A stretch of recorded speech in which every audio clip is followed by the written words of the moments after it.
Hello and welcome to F investing. This is Manish Khandelwal. जैसा कि आपको पता है कि जो लोग स्टॉक मार्केट में नए हैं उनको स्टॉक मार्केट एक्सपर्ट बनाने की मैंने एक मुहिम छेड़ी है, जिसका फर्स्ट पार्ट हम ऑलरेडी रिलीज़ कर चुके हैं। इसका लिंक आपको आई बटन में मिल जाएगा, वहाँ जाकर आप फर्स्ट पार्ट देख सकते हैं। देखिए, अब इस जर्नी को हम आगे बढ़ाते हैं और स्टॉक मार्केट में हमें क्या करना हो। तो सबसे पहले हमें स्टॉक मार्केट में ट्रेडिंग के लिए डीमैट अकाउंट खोलना होता है। आप किसी अच्छे ब्रोकर को सर्च कीजिए और वहां अपना डीमैट अकाउंट ओपन कीजिए। अगर आप कुछ भी सोचना या समझना नहीं चाहते हैं तो डिस्क्रिप्शन में अलाइस ब्लू का अकाउंट ओपनिंग लिंक है, वहां जाकर आप अपना डीमैट अकाउंट खोल सकते हैं। इसके बाद हम समझते हैं कि इसके बाद हमें करना क्या होता है। इसके बाद हमें स्टॉक ट्रेडिंग के लिए या इन्वेस्टमेंट के लिए स्टॉक एक्सचेंज पे जाना होता है, जिसके लिए हम ब्रोकर के थ्रू ही जा सकते हैं। ब्रोकर का प्लेटफॉर्म ही ऐसी कनेक्टिविटी है, ऐसा मीडिएटर का काम करता है जहां पर हम शेयर्स को बाय या सेल कर सकते हैं। अगर आपको इन्वेस्टमेंट करना है तो दो तरीके हैं। एक तो ये कि आप कॉल करिए अपने स्टॉक ब्रोकर को और वहाँ अपने शेयर्स बाय कर लीजिए, या दूसरा तरीका है, जैसा कि आजकल ऑनलाइन का ज़माना है, आप खुद ऑपरेट कर सकते हैं, खुद उसके प्लेटफॉर्म पे जा सकते हैं, ब्रोकर के प्लेटफॉर्म पे जा सकते हैं और वहाँ बाय और सेल कर सकते हैं। अब ये बात और है कि किस स्टॉक को बाय करना है और किस स्टॉक को सेल करना है, ये हम बाद में धीरे धीरे समझेंगे। तो हम अपनी जर्नी को इस तरीके से आगे बढ़ाते हैं। देखिए, सबसे पहले कुछ ऐसे वर्ड्स हैं, टिपिकल वर्ड्स हैं, जिन्हें आपको समझना बहुत ज़्यादा ज़रूरी है। तो उसमें हम सबसे पहले शॉर्ट सेलिंग के बारे में समझते हैं। शॉर्ट सेलिंग क्या होता है, उससे भी पहले हम एक चीज़ और समझते हैं कि हम स्टॉक मार्केट में दो तरीके से प्ले कर सकते हैं। एक तो इन्वेस्टमेंट और एक ट्रेडिंग। इन्वेस्टमेंट के लिए मैंने आपको बता दिया, सिंपली आप किसी अच्छी कंपनी को फंडामेंटली या टेक्निकली सेलेक्ट करके उसके शेयर्स बाय कर लीजिए फॉर द लॉन्ग टाइम, या 6 महीने के लिए, जब तक भी आपको रखना हो। ठीक है। दूसरा पार्ट जो है वो ट्रेडिंग है। ट्रेडिंग इंट्राडे ट्रेडिंग भी होती है, उसमें कुछ पोजिशनल ट्रेडिंग भी होती है जो 2, 4, 5, 7 दिन के लिए होती है, वो भी होती है। तो हम ये ट्रेडिंग इक्विटी में भी कर सकते हैं, फ्यूचर सेगमेंट में भी कर सकते हैं। इक्विटी में अगर हम कोई ट्रेडिंग करते हैं तो उसका सेटलमेंट हमें करना होता है, यानी अगर हम कोई शेयर बाय करते हैं तो विद इन 2 डेज़ और 3 डेज़ वो शेयर्स हमारे अकाउंट में आ जाते हैं और हम उनका पैसा आगे ब्रोकर को पेड कर देते हैं। तो इस तरीके से ये ट्रांजैक्शन कंप्लीट होता है। लेकिन हम उस सौदे को अगर खड़ा रखना चाहते हैं तो हम फ्यूचर और ऑप्शन में भी काम कर सकते हैं। फ्यूचर और ऑप्शन के लिए डीमैट अकाउंट की ज़रूरत नहीं होती है, लेकिन एक पर्टिकुलर हर शेयर का एक लॉट होता है जो लगभग 5 लाख रुपए का होता है। आप as a beginner stock market में मैं आपको सजेस्ट करूंगा कि आप फ्यूचर और ऑप्शन की तरफ देखें भी नहीं। ठीक है।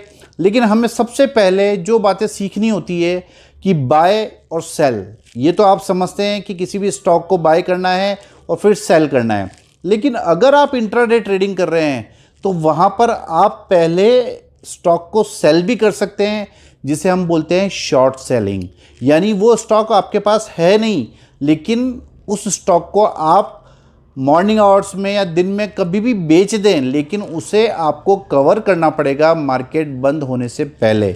यानी 3:30 से पहले आपको वो शेयर्स जो आपने सुबह बेचे थे उन्हें वापस कवर करना पड़ेगा। तो जो शॉर्ट सेलिंग करी आपने, शेयर ना होते हुए बेच देना, शॉर्ट सेलिंग कहलाता है, और उसे वापस खरीदना रिकवर या कवर करना कहलाता है। तो इस तरीके से शॉर्ट सेलिंग और कवर बोलते हैं हम उसको। और अगर सिंपली बाय करके हमें किसी स्टॉक में तेज़ी लग रही है तो हम उसे बाय करके और सेल भी कर सकते हैं इंट्राडे में। तो ये जो शब्द हैं इनके बारे में समझना भी आपको बहुत ज़्यादा ज़रूरी है।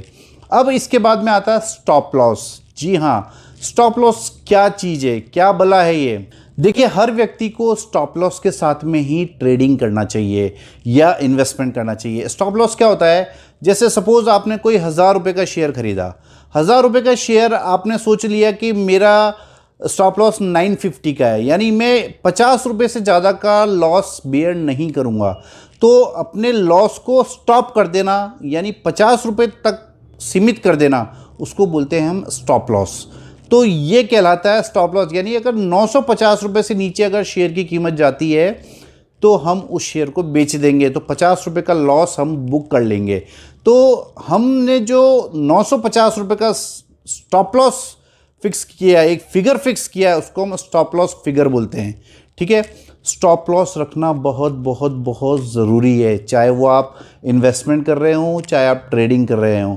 नहीं तो वही हाल हो जाएगा जो येस बैंक का हुआ है। 400 रुपये का शेयर 10 रुपये पे आ गया, और बल्कि 5 रुपये पर ही आ गया। ये अगर आप नहीं करना चाहते हैं, अगर बड़े लॉसेस नहीं करना चाहते हैं, तो आपको स्टॉप लॉस रखना बहुत बहुत बहुत ज़रूरी है, चाहे आप इन्वेस्टमेंट कर रहे हो, चाहे आप ट्रेडिंग कर रहे हो।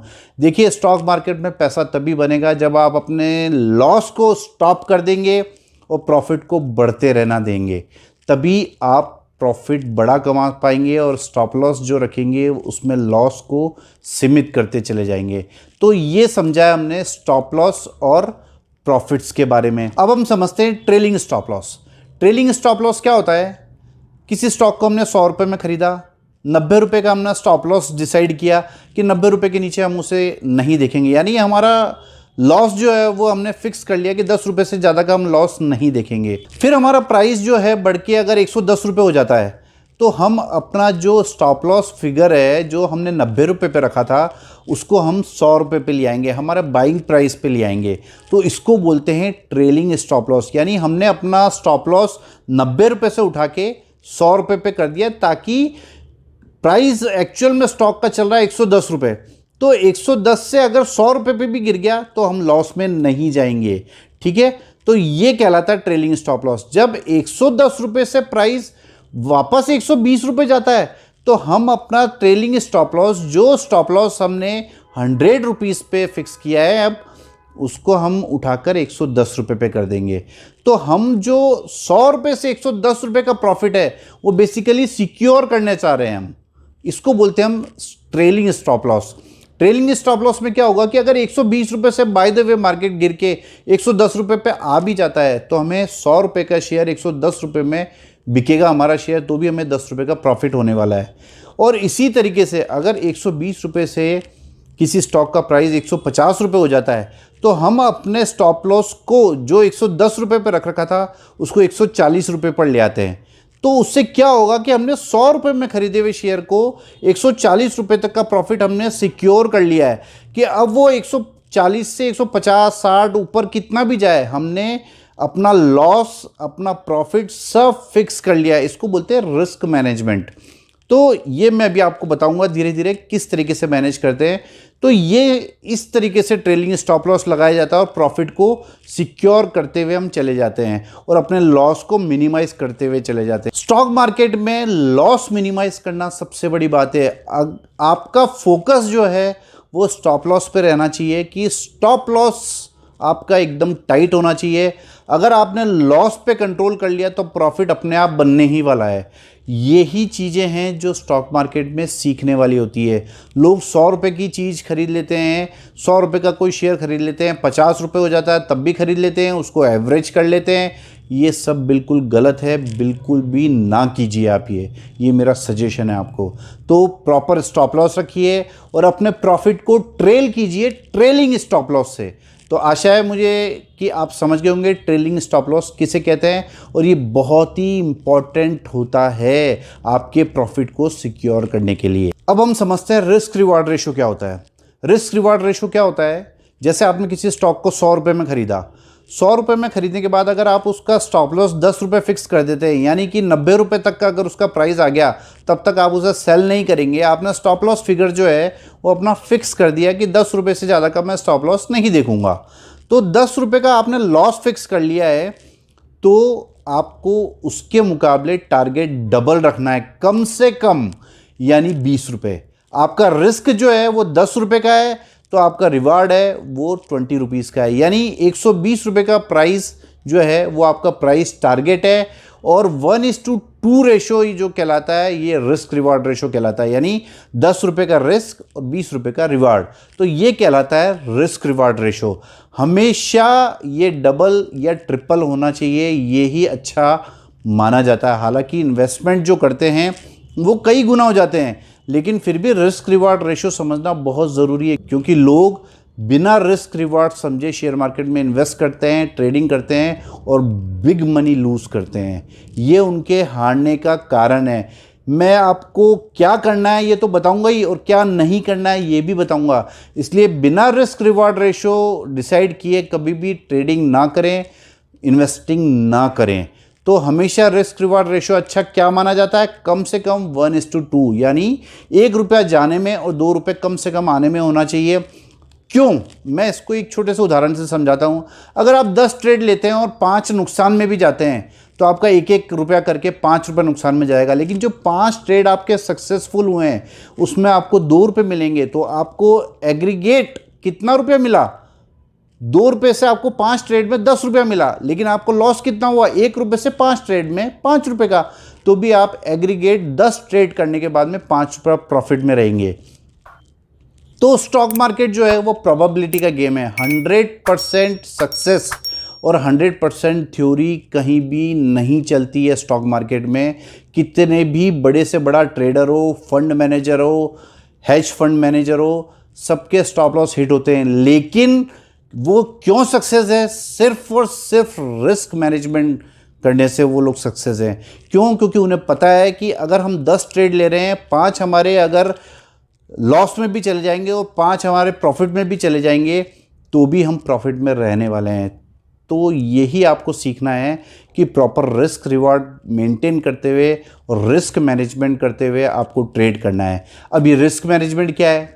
रिस्क मैनेजमेंट भी मैं आपको बहुत शॉर्ट में आपको समझा देता हूँ। रिस्क मैनेजमेंट जो है बहुत ही इंपॉर्टेंट चैप्टर है। आप ये समझिए कि आपको कोई बहुत अच्छी स्ट्रैटेजी मिल गई, बहुत अच्छी टिप मिल गई, या बहुत अच्छा आपने टेक्निकल चार्ट देखकर कोई स्टॉक निकाल लिया और प्रॉपर रिस्क रिवार्ड रेशो भी निकाल लिया, सब कुछ कर लिया।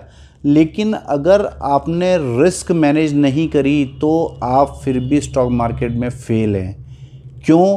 क्योंकि आपको पोजीशन साइजिंग ये आना चाहिए। इसको बोलते हैं हम रिस्क मैनेजमेंट। पोजीशन साइजिंग क्या होती है? जैसे सपोज आपके पास में 1 लाख रुपए की कैपिटल है, तो आपको पर ट्रेड अपना रिस्क डिफाइन करना पड़ेगा कि अगर मैं किसी स्टॉक में ट्रेडिंग कर रहा हूं या इन्वेस्टमेंट कर रहा हूं तो मुझे एक ट्रेड में 1,000 रुपये से ज़्यादा का लॉस बुक नहीं करना है, तभी आप 100 ट्रेड कर पाएंगे। आशा है कि समझ पा रहे होंगे कि मैं आपको क्या समझाना चाह रहा हूं।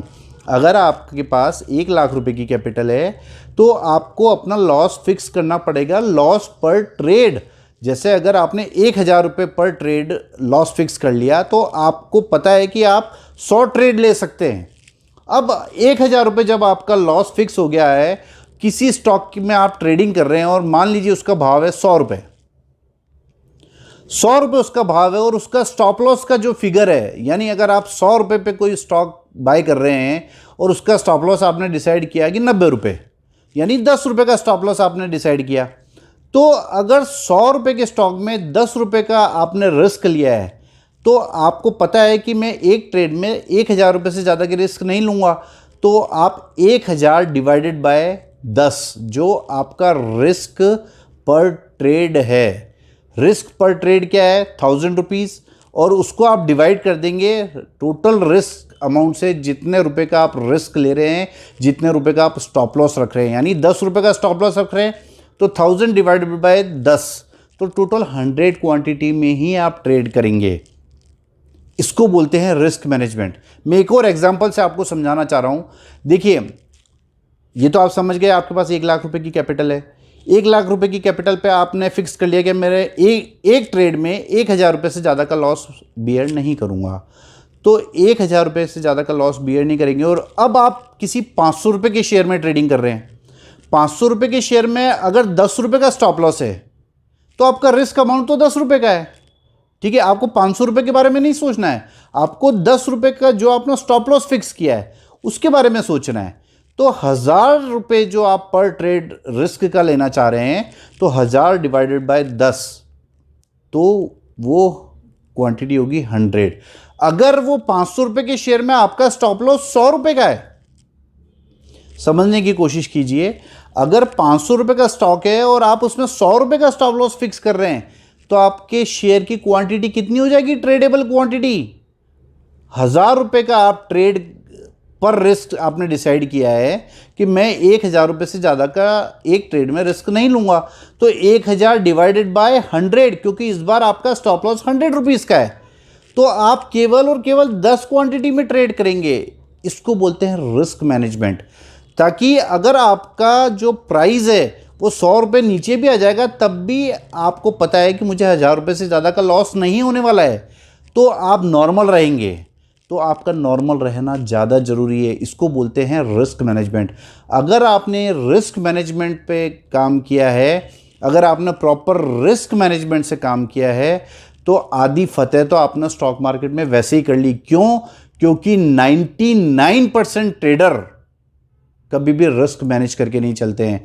वो इन्फोसिस होता है तो भी 50 शेयर खरीदते हैं या 100 शेयर खरीदते हैं, वो मारुति होता है तब भी 100 शेयर खरीदते हैं, और वो कोई 100 रुपये का शेयर होता है तब भी 100 शेयर खरीदते हैं। वो क्वांटिटी पे ट्रेड करते हैं, वो ये नहीं देखते हैं टोटल वैल्यूशन कितनी हुई और हम कितना रिस्क ले रहे हैं। जब ये आप समझने लग जाएंगे, रिस्क को मैनेज करने लग जाएंगे, तो आपको ट्रेडिंग में बहुत मज़ा आने वाला है, और आपको पता है कि आपका लॉस लिमिटेड हो जाएगा तो प्रॉफिट तो बढ़ने वाला है ही है। क्यों? क्योंकि एक तो मैं सिखा रहा हूँ आपको, और दूसरा मैं आपको सारी चीज़ें समझाऊंगा कि किस तरीके से ट्रेड करना है। तो आशा है कि आपको ये वाला पार्ट भी पसंद आया होगा। अगर आपको ये वीडियोस मेरे पसंद आ रहे हैं तो प्लीज़ इस चैनल को लाइक करें, शेयर करें, सब्सक्राइब करें, और इस मुहिम का हिस्सा बने जो कि आपको कंप्लीटली स्टॉक ट्रेडर बना देगा। Thank you very much.